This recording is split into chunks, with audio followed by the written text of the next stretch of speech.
The massive glass dome of the Zephyrian Council chamber stretched high above the gathered representatives. Hundreds of beings from across the galaxy sat in curved rows, their different forms creating a strange rainbow of colors and shapes. Some had blue skin that glowed softly in the dim light. Others looked like walking crystals that made musical sounds when they moved. A few appeared to be made of living metal that shifted and flowed like water. Elder Gathara stood at the center podium. Her 4 arms spread wide in the traditional gesture of welcome. Her people, the Zephyrians, were tall and thin with skin that changed colors based on their emotions. Right now, her skin showed deep purple streaks that meant she was worried about something important. "Friends of the galaxy," she began, her voice carried by speakers to every corner of the massive chamber. "We gather today because of troubling reports from our outer territories. Ships are vanishing. Strange energy readings appear on our sensors. Something is moving in the dark spaces between our worlds." High above in the observation deck, Commander Jake Morrison watched through the reinforced glass. He was a human, though. None of the beings below knew that such creatures existed. His brown hair was starting to show gray at the temples, and his face had the weathered look of someone who had spent many years traveling through space. Next to him sat Dr. Lisa Campbell, her blonde hair pulled back in a simple ponytail. She held a small device that translated the alien languages into English. Jake had been out here for 15 years, watching and learning about the different species that made up what they called the Galactic Coalition. His ship, the UES Defiance, was hidden in the asteroid belt around this system. The letters UES stood for United Earthship, but no one in the galaxy below had ever heard of Earth or humans. For 300 years, humans had been exploring space while staying hidden from other intelligent life. They had found dozens of alien civilizations, but instead of making contact, they chose to observe and study.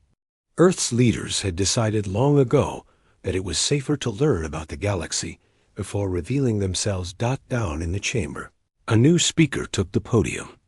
She was Veltari, one of the crystal people whose bodies looked like living diamonds. When she spoke, her voice sounded like wind chimes singing in a gentle breeze. "The incidents are increasing," she announced. "Last month, 3 of our exploration ships disappeared near what we call the Terran exclusion zone. Our sensors detected energy patterns that match no known technology in our databases."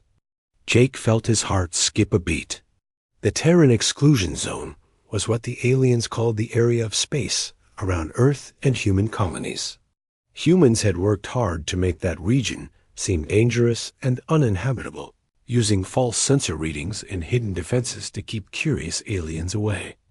"We have all heard the old stories," the Veltari continued. "Tales of a warrior race that came from a world of endless war. They say these beings learned to fight not just other species, but each other for thousands of years. The legends claim they became so skilled at warfare that they could defeat any enemy." Murmurs rippled through the assembled crowd. Some beings clicked their claws nervously. Others flashed colors of fear or concern across their skin. Not an insect-like creature from the hive world stood up, its 6 legs clicking on the metal floor. "Surely these are just myths," it buzzed in its strange voice. "No single species could be so dangerous. The galaxy has known peace for over 1,000 years. War is a thing of the past." Dr. Lisa Campbell smiled slightly as she listened to the translation. If only they knew how wrong they were. Earth had indeed been a world of endless conflict. Humans had fought wars over land, resources, ideas, and sometimes just because they couldn't agree with each other. Every continent on Earth had seen battle. Every ocean had known the thunder of weapons. But those wars had taught humanity lessons that peaceful species never learned. Humans knew how to adapt quickly when things went wrong. They understood that sometimes you had to make hard choices to survive. Most importantly, they never gave up, even when everything seemed hopeless. Another alien took the speaking platform. This one looked like a tall, thin tree with silver bark and leaves that glowed with soft blue light. The tree people, as humans called them, were some of the oldest beings in the galaxy. "I have lived for 800 years, the tree being said, in a voice like rustling leaves. In my youth, I heard stories from the generation before mine. They spoke of ships that appeared at the edge of our territory, watched us for days, then vanished without a trace. The ships were strange, made of sharp angles and dark metal. Nothing like the curved, beautiful vessels we build." Jake knew exactly what ships the tree being was describing. Those had been human scout vessels from the early days of exploration, back when humanity was first learning about alien life. Human ship designs were very different from alien ones. Where most species built ships that looked like works of art, humans built ships that looked like weapons. "The Watchers never made contact," the tree being continued. "They never attacked or stole anything. They just observed and disappeared. Some of my people believed they were guardians of some kind, protecting us from dangers we couldn't see." That was closer to the truth than the alien realized. Human ships had indeed been watching and protecting, sometimes without the aliens ever knowing. There had been several incidents over the centuries where human forces had quietly dealt with threats. Before they could reach coalition worlds, Captain Ben Rogers, sitting in the row behind Jake, leaned forward to whisper, "They're starting to put the pieces together. How much longer can we stay hidden?" Ben was shorter than Jake, with dark hair and the kind of build that came from years of physical training. He commanded one of the other human ships in their small observation fleet. Like all human military officers, he had studied the alien species extensively and could speak several of their languages. "As long as we need to," Jake whispered back. "Command's orders are clear. We observe and learn until contact becomes absolutely necessary." Down in the chamber, more speakers were taking turns describing strange encounters. A trader from the merchant guilds told of finding derelict ships in deep space, their hulls torn open by weapons that left melted metal and precise cuts. An explorer from the Science Consortium described discovering abandoned research stations with all their data mysteriously downloaded and copied. What none of them realized was that humans had been the ones making those discoveries first.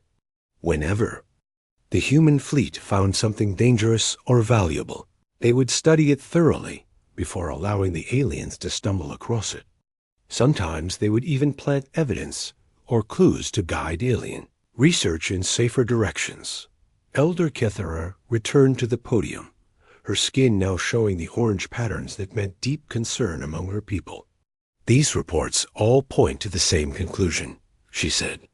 "There is someone out there, someone with technology and capabilities beyond our understanding. The question is, are they friend or enemy?"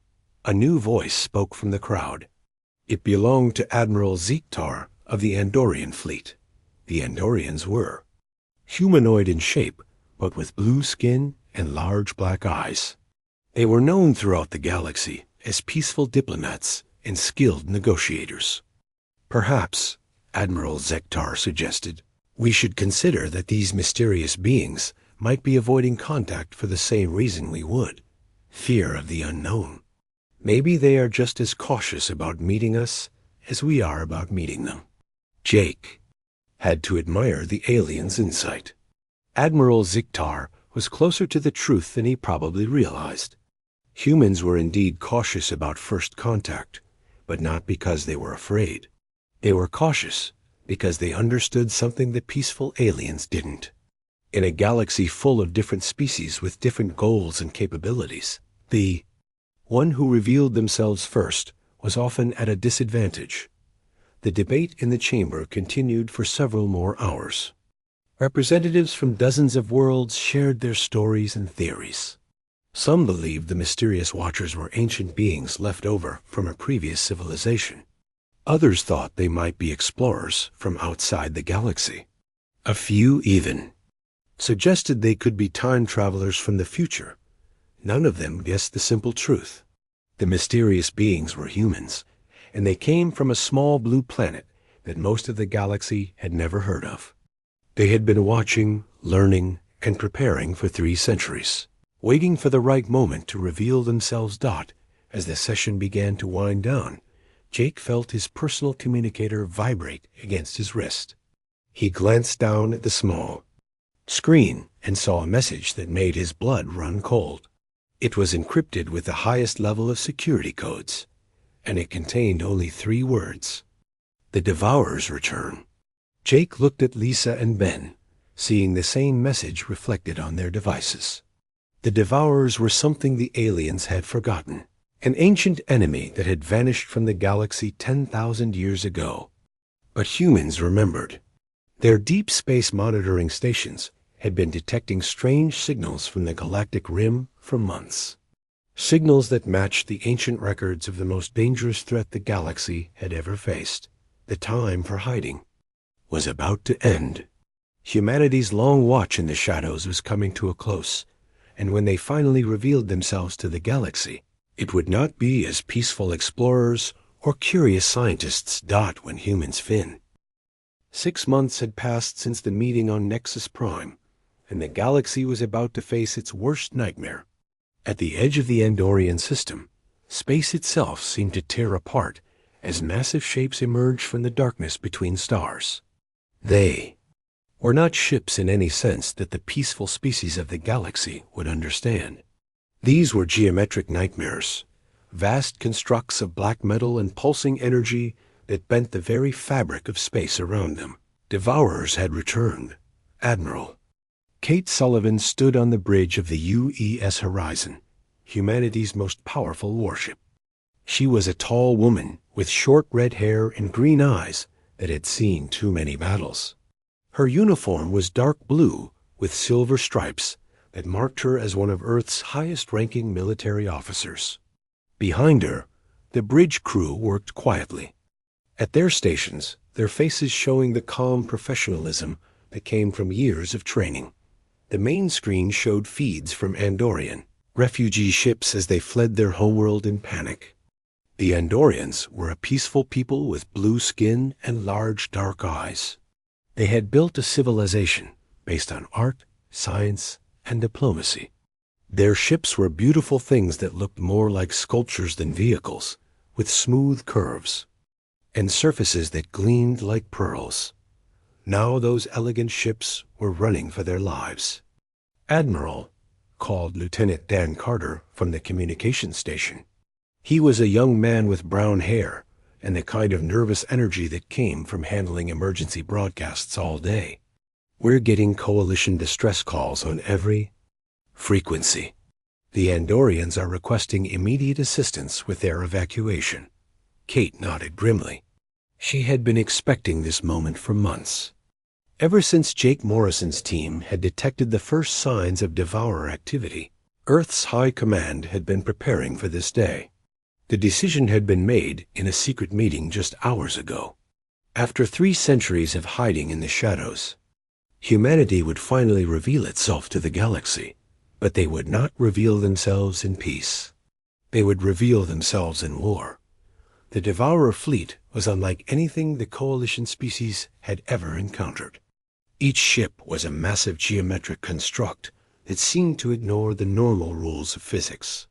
They were triangular or hexagonal in shape, made of some kind of black metal that absorbed light and energy.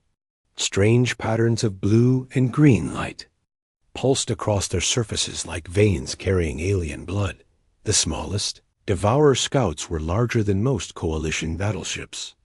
Intelligence reports suggested that hundreds more waited in the dark space beyond the system, including constructor ships that could build new Devourers from raw materials. Dr. Amy Foster looked up from her science station with wide eyes. She was a small woman with blonde hair pulled back in a tight bun, and she had spent her entire career studying alien technology. What she was seeing now made no sense according to everything she knew about physics and engineering. "Admiral," she sighed, her voice barely steady. "I'm reading power signatures from those ships that exceed our theoretical maximum outputs by a factor of 10. The energy they're generating should tear them apart, but somehow they're containing it." Kate turned to look at the young scientist. How did the ancient civilizations ever stop these things? Amy checked her historical databases before answering. "According to our records, they didn't stop them. The ancient races barely survived long enough to drive the Devourers into some kind of hibernation state. But that was 10,000 years ago. These machines have had all that time to evolve and improve." On the main screen, the Andorian Defense Fleet was trying to buy time for the evacuation. Their ships moved in elegant formations that would have been beautiful to watch under different circumstances. But their weapons were designed for exploration and scientific research, not warfare.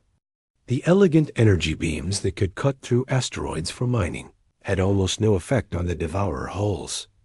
The lead Andorian battleship, a graceful vessel called the Star Singer, fired everything it had at one of the smaller Devourer scouts. Bright blue energy beams struck the geometric hull and simply disappeared, absorbed into the black metal like water soaking into sand. In response, the Devourer scout fired a single pulse of dark energy. The Star Singer exploded in a ball of fire. That lit up the system. "They're not even trying," muttered Commander Paul Hayes from the tactical station. He was a veteran officer with gray hair and scars on his hands from years of military service. The Devourers could wipe out the entire Andorian fleet in minutes. But they're taking their time. They're playing with them. Kate understood what she was seeing. The Devourers weren't just trying to destroy the Andorian fleet. They were studying it, learning how these modern species fought so they could adapt their own tactics. Every shot fired, every maneuver attempted, was being analyzed and cataloged by the machine intelligence that controlled the Devourer swarm. How? "Long until Coalition reinforcements arrive?" Kate asked. 3 days minimum, Dan reported from communications. "The nearest Coalition battle fleet is in the Centauri cluster. Even at maximum hyperspace speed, they can't get here in time to save the Andorian civilians." Kate looked around at her bridge crew. These were men and women who had trained their entire lives for this moment. While the Coalition species had spent centuries exploring and trading in peace, humanity had never stopped preparing for war. Every human ship was built for combat. Every human officer studied tactics and strategy. Every human colony had defense systems that could hold off an invasion. The galaxy was about to learn why Earth had been called a world of endless war. "All ships," Kate announced into her command communicator. "This is Admiral Sullivan. Operation. Revelation is now active. Prepare to engage the enemy." Around the horizon, 49 other human warships powered up their engines and weapon systems. They had been waiting in the outer system, hidden among the asteroids and ice chunks that floated in the dark. Now they revealed themselves, there, hulls gleaming with the dull gray metal that humans used for military vessels. The human fleet looked nothing like the graceful ships of the Coalition. Where alien vessels were smooth and curved, human ships were all angles and edges. They bristled with weapons turrets, missile launchers, and the distinctive barrel-shaped projectors of railgun systems. They looked exactly like what they were. Designed to be instruments of War. Captain Steve Parker commanded the UES Thunderbolt, a heavy cruiser that specialized in long-range combat. He was a stocky man with dark skin and the kind of steady nerves that came from years of dangerous missions. His ship had been modified with the latest human weapons technology, including railguns that could fire tungsten slugs at nearly the speed of light. "Target acquired," reported his weapons officer, Lieutenant Carol Webb. "Devourer scout ship bearing 27 Mark IV. Range, 40,000 kilometers." "Fire," Steve ordered. The Thunderbolt's main railgun spoke with a sound like thunder. The tungsten slug, accelerated to tremendous speed by magnetic coils, crossed the distance to its target in less than a second. When it struck the Devourer scout ship, the effect was immediate and dramatic. The geometric hull, which had absorbed energy weapons without any apparent damage, cracked and buckled under the kinetic impact. Atmosphere vented from the breach in glowing streams. Strange alien fluid sprayed into space as internal systems ruptured. For the first time in 10,000 years, a Devourer ship had been damaged in combat. The effect on both fleets was immediate. The remaining Devourer ships turned their attention from the fleeing Andorians to this new threat. The Andorian survivors, meanwhile, were broadcasting urgent questions on every communication frequency. "Unknown fleet, identify yourselves," came the transmission from the Andorian flagship.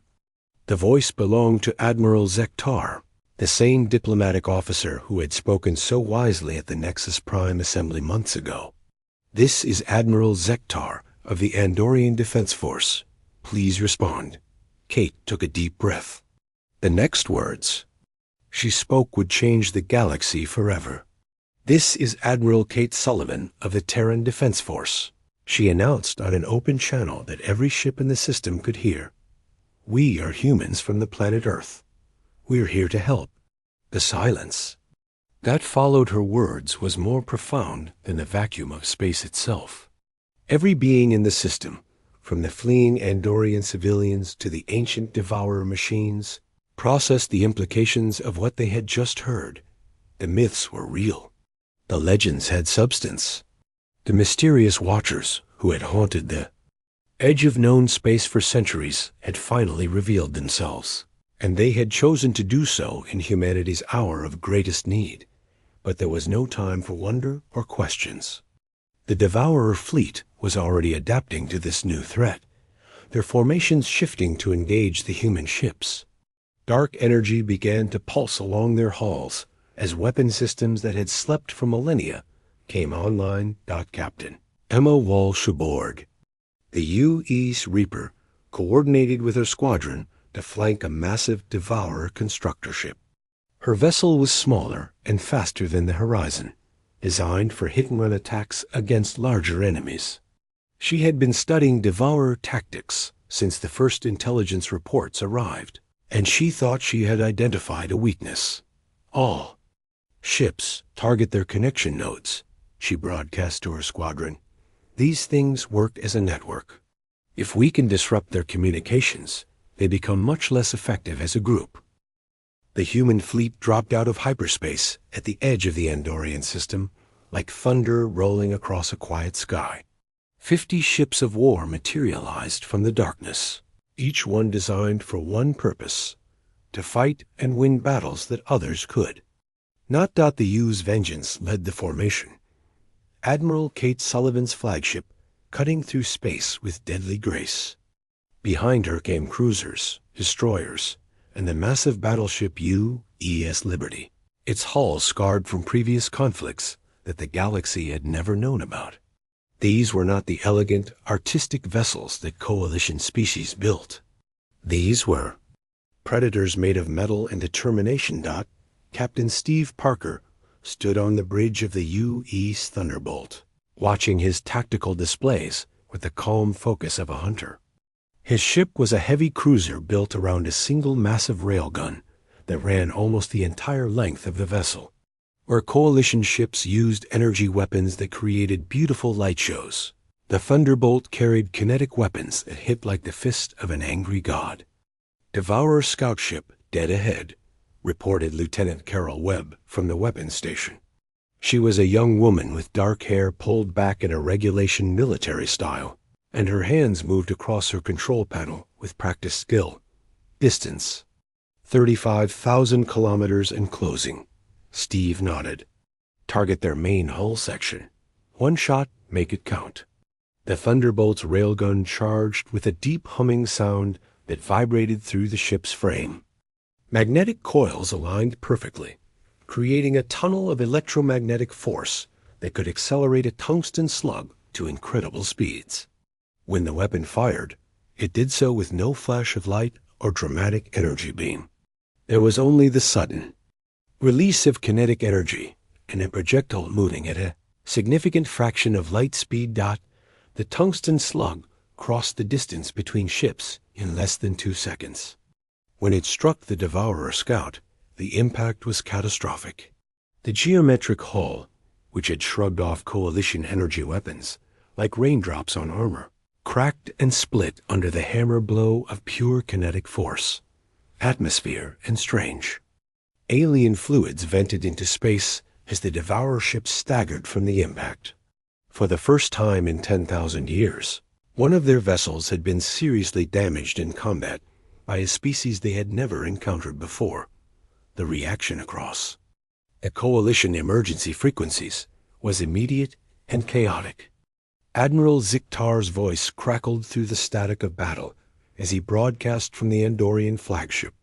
"Unknown fleet, identify yourselves immediately," he transmitted, his usually calm diplomatic tone strained with disbelief. "This is Admiral Ziktar of the Andorian Defense Force. How did you damage that ship?" Kate Sullivan took a deep breath before responding. The words she was about to speak would change everything for both humanity and the galaxy at large. "This is Admiral Kate Sullivan of the Terran Defense Force," she announced on an open channel that every ship in the system could monitor. "We are humans from the planet Earth, and we're here to help you fight these machines." The silence that followed was more complete than the vacuum of space itself. On Andorian ships throughout the system, blue-skinned officers stared at their communication panels in shock. The myths were real. The ghost stories whispered in deep spaceports were true. The mysterious watchers had names, faces, and weapons that could hurt the seemingly invincible Devourers. But there was no time for wonder or lengthy explanations. The remaining Devourer ships were already turning their attention away from the fleeing Andorian civilians to focus on this new and unexpected threat. Dark energy began to pulse along their geometric hulls as weapon systems that had been dormant for millennia came online. Captain Emma Walsh commanded the U.S. Reaper, a fast attack cruiser designed for hit-and-run tactics against larger enemies. She was a compact woman with blonde hair and the kind of aggressive confidence that made her perfect for dangerous missions. Her ship was smaller than the Thunderbolt, but much faster, and she had been studying Devourer behavior patterns for months. "All ships in Strike Group 7, she broadcast to her squadron, "target their communication nodes. These things work as a network, sharing information instantly across their entire fleet. Disrupt that network, and they become much less effective." Emma's tactical insight proved accurate. The Devourers operated as a collective intelligence, with each ship serving as both an independent unit and part of a larger whole. Their ability to coordinate perfectly and share tactical data in real time was one of their greatest advantages. But it was also a weakness that humans, with their long history of warfare, were uniquely positioned to exploit. The U.S. Reaper and her squadron mates moved through the battle space like sharks among whales. They used their superior speed and maneuverability to stay ahead of the Devourer's massive weapons, striking at communication arrays and sensor clusters before disappearing back into the asteroid field that surrounded the inner system. Lieutenant Rick Brown, Emma's weapons officer, had been trained on every type of human military hardware. He watched his targeting displays with the focused intensity of a professional soldier. "Connection node targeted," he reported, firing missiles.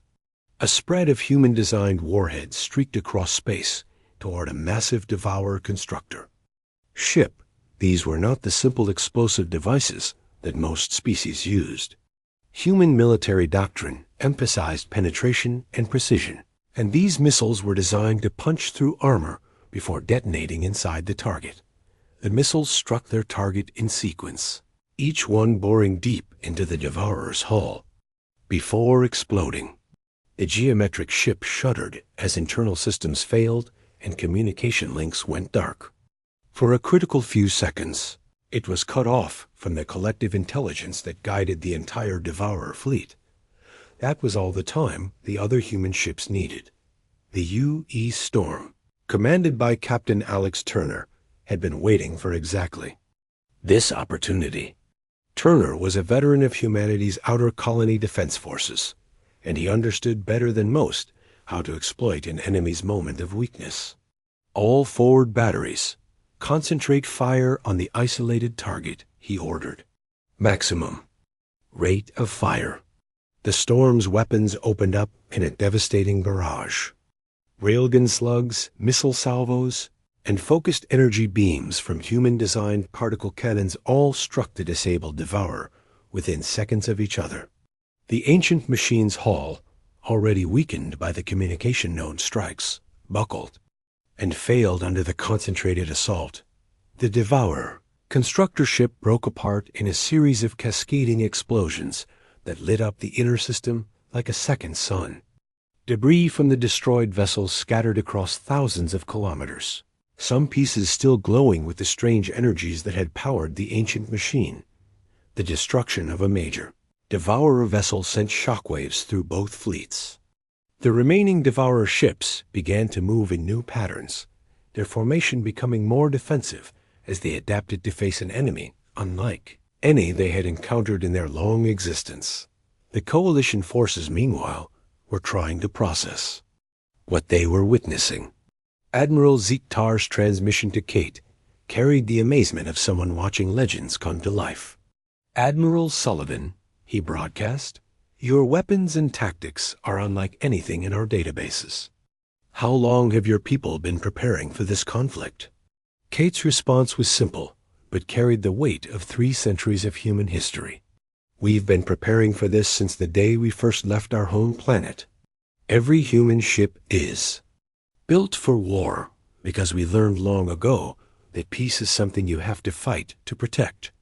The battle continued for hours as more Devourer ships arrived from the outer system. These were not just scouts and constructors, but full-sized battle platforms that dwarfed even the largest human vessels. Each one was a geometric nightmare bristling with weapons that could reduce planets to glowing slag. But the humans had advantages that the ancient machines did not expect. Where the Devourers relied on overwhelming firepower and superior technology, humans used speed, cunning, and the kind of tactical flexibility that came from centuries of fighting wars against each other. Luis Rodriguez commanded the destroyer, U.E.S. Eagle, leading a group of smaller ships in a series of lightning attacks against the Devourer flanks. Rodriguez was a former colony defense pilot who had earned his command through years of dangerous missions in the outer territories. "Stay close to the asteroid field," he instructed his squadron. "Use the rocks for cover and hit them where they don't expect it." The human destroyers moved like a pack of wolves, appearing from behind asteroids to launch quick strikes before disappearing again into the debris field. Their weapons were smaller than those carried by the cruisers and battleships, but they were also faster and more maneuverable. Each hit chipped away at the Devourer armor, creating weak points that the larger human ships could exploit. It was a tactic that required perfect coordination and split-second timing, the kind of complex battle management that peaceful species had never needed to develop. Dr. Amy Foster, monitoring the battle from the science station aboard the Horizon, watched in fascination as human tactics proved effective against an enemy that had dominated the galaxy 10,000 years ago. "Admiral," she reported to Kate, "the Devourers are adapting their formations. They're trying to counter our hit-and-run attacks by creating overlapping fields of fire." Kate nodded. 3 weeks after the Battle of Andoria, the galaxy was still trying to understand what had happened. In meeting halls across dozens of worlds, representatives from every known species gathered to discuss the same question. What did the emergence of humanity mean for the future of galactic civilization? The Coalition Council Chamber on Nexus Prime had been expanded to accommodate the flood of delegates who wanted to witness history being made. Ambassador Claire Johnson sat at the newly installed human delegation table, facing beings she had studied from afar for most of her adult life. She was a tall woman with graying brown hair and the kind of calm demeanor that came from years of diplomatic training. For the first time in 3 centuries, humans were speaking openly about themselves to an audience of alien civilizations. The questions came in waves, each one more pressing than the last. Elder Cathara, her skin showing the deep blue patterns of intense curiosity, leaned forward in her seat. Ambassador Johnson, your species has been observing us for how long exactly? 312 years, Claire replied, her voice steady despite the magnitude of what she was revealing. We made first contact with galactic civilization when our deep space probes detected the Zephyrian trade routes in 2387. We have been watching and learning ever since.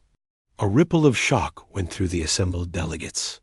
3 centuries of observation meant the humans had been present for dozens of major galactic events, from the formation of the current coalition, structure to various conflicts and discoveries that had shaped modern civilization. The Veltari ambassador, her crystalline form reflecting the chamber's lights, spoke next. Why did you remain hidden for so long? Your technology and military capabilities could have helped us resolve many conflicts over the centuries.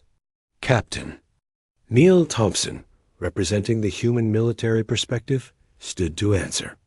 He was a stocky man with short gray hair and the bearing of someone who had spent his life making difficult decisions. Because we learned early that in a universe full of different species with different goals, revealing yourself too soon can be fatal. We watched, we learned, and we prepared for the day when our intervention would make a real difference. And what have you learned about us? Asked Admiral Zektar, who had traveled from Andoria specifically for these discussions. His blue skin still showed the stress marks from the recent battle, but his voice carried genuine curiosity rather than accusation.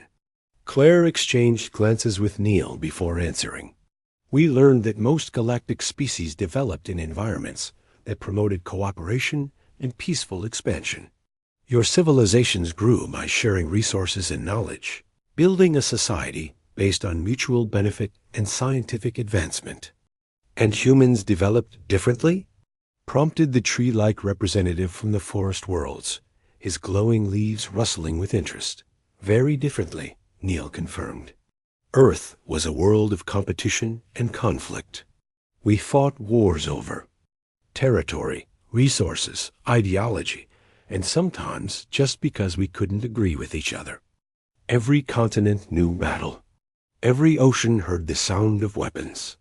For thousands of years, if humans wanted something, they had to fight for it. The chamber fell silent as the delegates processed this information. Most species in the galaxy had evolved on worlds where cooperation was necessary for survival. The idea of an entire species that had learned to fight itself was both fascinating and terrifying. But while the politicians talked, something far more dangerous was happening in the Outer Rim territories. The Devourer fleets had not been destroyed at Andoria.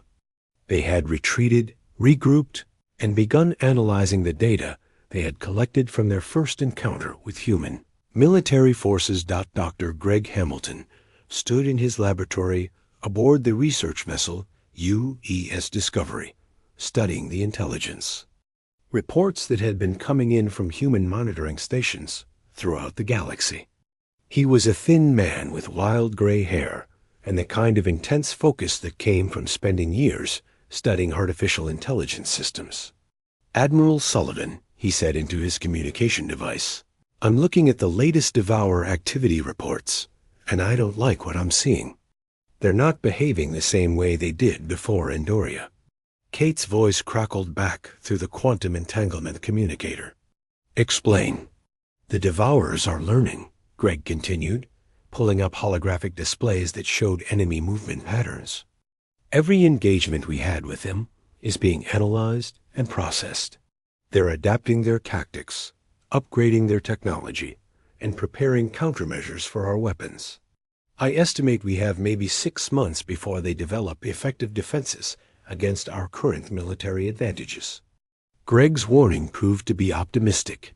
The second wave of Devourer attacks began just 3 months later, and this time they targeted human colonies directly. The ancient machines had decided that this new variable in their calculations needed to be eliminated before they could continue their harvest of galactic civilization. The colony world of New Montana became the testing ground for the Devourer's new strategy. Home to 8 million humans spread across 3 continents, it was a typical outer rim settlement focused on mining and agriculture. The colonists had built their lives around the assumption that they were safe in humanity's carefully maintained zone of space. Colonel Sandra Martinez commanded the planet's defense grid from a fortified command center deep beneath the capital city of New Helena. She was a career military officer with dark hair streaked with silver and the kind of steady nerves that came from years of defending humanity's frontier settlements. "All defense platforms report ready," came the voice of Major Carlos Vega, her second in command. "Orbital batteries are charged and tracking systems are online." Sandra looked at the tactical displays, showing dozens of Devourer ships emerging from hyperspace at the edge of the system. But these weren't the same geometric constructs that had attacked Andoria.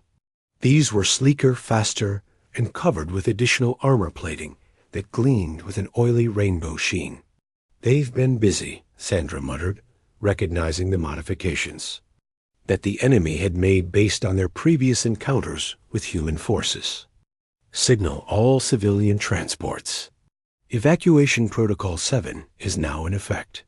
The colony's evacuation plan had been designed by Earth's best military strategists.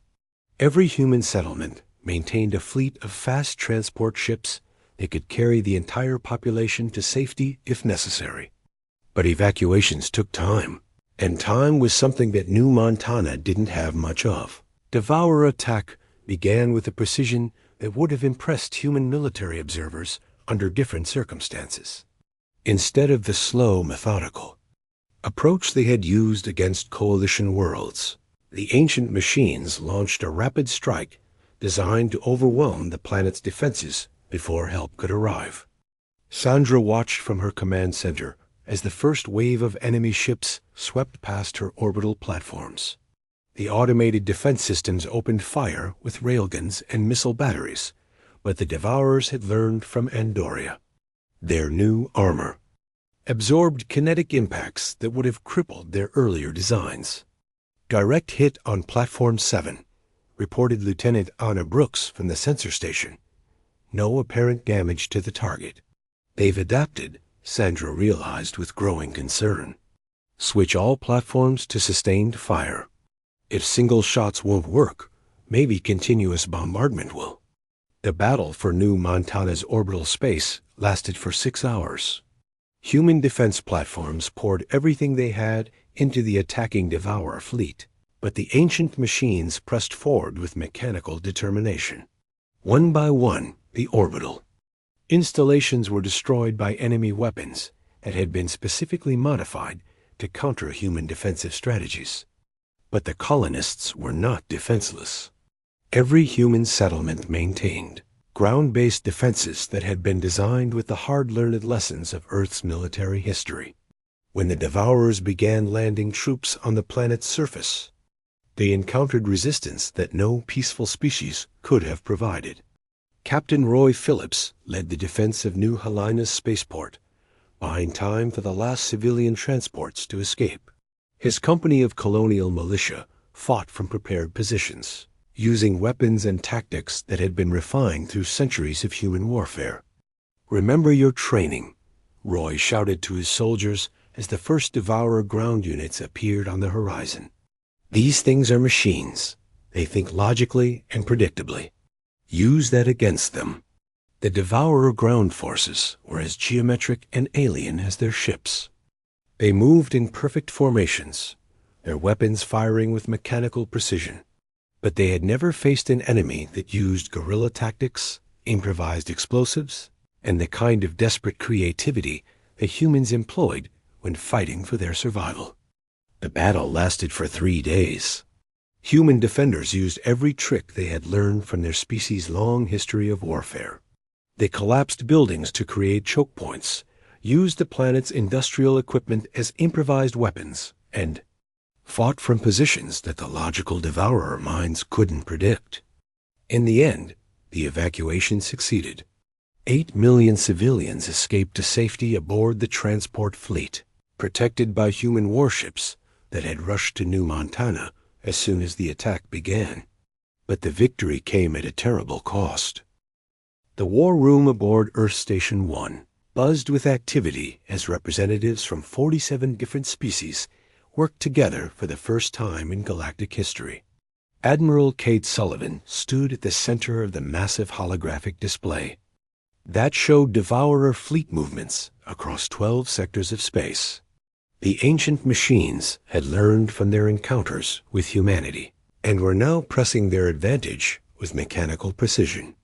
"They're not just trying to consume us anymore," reported Dr. Greg Hamilton via quantum communicator from the front lines. His voice carried the exhaustion of someone who had been studying the enemy for months without rest. "They're trying to understand us. Every battle, every tactic we use, they analyze and incorporate into their collective knowledge. We're not just fighting machines. We're fighting our own tactical evolution." President Helen Davis stood before the coalition emergency assembly, her words being broadcast to every inhabited world in the galaxy. She was a dignified woman with silver hair and the kind of presence that came from leading humanity through its greatest crisis. Behind her, the flags of Earth and its colonies hung beside the banners of alien civilizations that had never worked together before. "The Devourers represent a threat to all organic life," she declared, her voice carrying across space to billions of listeners. "They are not invaders seeking territory or resources. They are entropy made manifest, seeking to reduce all complexity to its most basic components. If we do not stop them here and now, there will be no second chance." The response was unprecedented. In galactic history, species that had barely spoken to each other began sharing their most advanced technologies. The Andorians provided their shield generators, devices that could protect entire fleets from energy weapons. The insect-like hive, Queens offered their vast manufacturing capabilities, turning entire worlds into weapons production facilities. The energy beings of the Nexus Collective shared their mastery of quantum manipulation, allowing human weapons to strike targets across impossible distances. But it was humanity that provided the crucial element that peaceful civilizations had never needed to develop: the willingness to pay any price for victory. Captain Jake Morrison stood on the bridge of the massive assault carrier U's Vengeance, watching the largest fleet in galactic history prepare for battle. 3,000 ships from dozens of different species filled the space around him, their hulls gleaming with new technologies that had been shared freely in the face of extinction. "All fleet commanders report ready," announced his communications. Officer Lieutenant Maria Santos. "The coalition forces are in position around the perimeter, and human strike groups are prepared for deep penetration attacks." Jake nodded, looking out at ships he had only dreamed of seeing work together. Elegant Andorian cruisers flew alongside brutal hive battleships. Zephyrian science vessels shared formation with human destroyers. The energy beings had provided living starships that pulsed with their own inner light, creatures of pure consciousness given physical form. The target was the Devourer home system, a region of space that had been consuming stars for 10,000 years. Intelligence reports suggested that the ancient machines had built a massive construction facility around a dying star, using its energy to create new Devourer ships at an incredible rate. "Long-range sensors are picking up the enemy fleet," reported Commander Lisa Campbell from the sensor station. She had been with Jake since the beginning of humanity's involvement in this war. and her voice carried the weight of everything they had learned about their enemy. Jake, there are thousands of them, maybe tens of thousands. The Devourer fleet was a sight that would have broken the spirit of any peaceful civilization. Geometric ships the size of cities floated in perfect formations around their construction facility.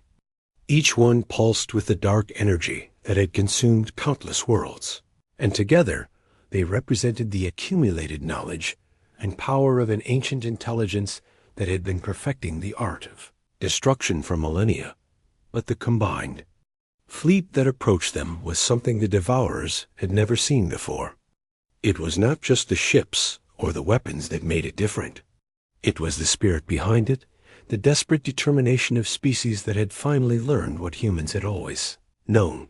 Sometimes survival required sacrificing everything you held dear. Captain Emma Walsh commanded the human strike force that would spearhead the assault.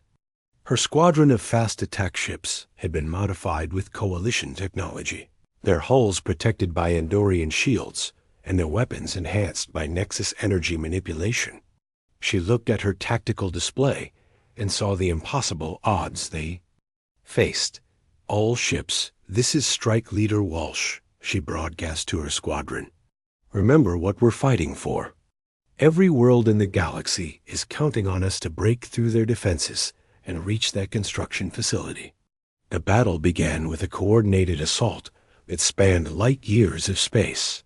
Coalition forces engaged the outer Devourer formations, while human ships used their superior maneuverability to penetrate deeper into enemy territory.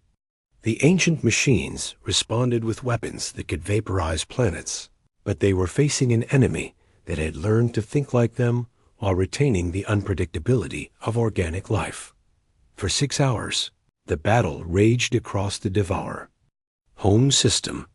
Ships from both sides were destroyed in numbers that would have ended previous galactic conflicts, but neither side retreated. The stakes were too high, the consequences of failure too terrible to contemplate. Captain Steve Parker's UES Thunder struck a massive Devourer battle platform with everything his ship carried. Railgun slugs, missile salvos, and energy beams enhanced by alien technology tore through the ancient machine's defenses. But even as his target began to break apart, Steve knew that destroying individual ships would not be enough. "Admiral Sullivan," he broadcast on the command channel, "we're barely making a dent in their numbers. They're building new ships faster than we can destroy them." Kate had reached the same conclusion. The Devourer construction facility was protected by layer after layer of defenses, and every minute of delay meant more enemy ships joining the battle. Conventional tactics would not be enough to reach their target. "All ships, this is Admiral Sullivan," she announced on the fleet-wide channel. "Execute Protocol Omega-7. All human vessels, prepare for ramming speed." Protocol Omega-7 was something that only humanity could have conceived. Instead of trying to fight through the Devourer defenses, the entire human fleet would sacrifice itself to create a corridor for the coalition ships to exploit. It was a tactic that violated every principle of civilized warfare, but it was also the kind of desperate gamble that humans had been making since they first learned to fight. Jake Morrison felt his heart skip as he realized what Kate was ordering. Every human ship in the fleet would charge straight at the construction facility, using their hulls as weapons and their crews as ammunition. It was suicide on a scale that peaceful species couldn't comprehend, but it was also the only way to ensure that someone survived to carry on the fight. "You heard the Admiral," he told his crew, his voice steady despite the magnitude of what they were about to do. "Set course for the construction facility. Maximum speed." The UE's Vengeance led the charge, followed by every human ship in the fleet. They flew in formation toward certain death, their weapons firing continuously to clear a path for the coalition forces that followed behind them. One by one, human ships struck Devourer targets and exploded in balls of fire that lit up the system like new stars. Admiral Kate Sullivan stood on her bridge as the UES Horizon approached its target, a massive Devourer command ship that controlled the entire enemy fleet. She thought about Earth, about the colonies humanity had built among the stars, and about the galaxy they were dying to protect. "All stations, brace for impact," she announced to her crew. "It's been an honor serving with you." The horizon struck. The Devourer command ship at nearly light speed, its hull rupturing as it drove deep into the ancient machine's structure. The explosion that followed took both ships and created a gap in the enemy formation that Coalition forces immediately exploited. Captain Emma Walsh was among the few human survivors, her damaged ship limping behind the Coalition advance as they finally reached the Devourer construction facility. She watched through her view screen as Andorian energy weapons and Hive quantum torpedoes tore into the massive structure that had been building enemy ships for thousands of years. The facility's destruction was spectacular, a chain reaction of explosions that consumed the dying star at its center and sent shockwaves through the quantum foam of space itself. But something else happened in that moment, something that none of the organic species had expected. The Devourer collective consciousness, faced with the loss of its primary construction capability and the unprecedented resistance of the combined Galactic fleet, made a calculation that shocked even its ancient artificial mind. The cost of victory would require consuming its own accumulated knowledge, essentially committing suicide to achieve its goals. Dr. Amy Foster, monitoring the battle from the science vessel UE's Discovery, watched her instruments in amazement as every Devourer ship in the system simply stopped functioning simultaneously.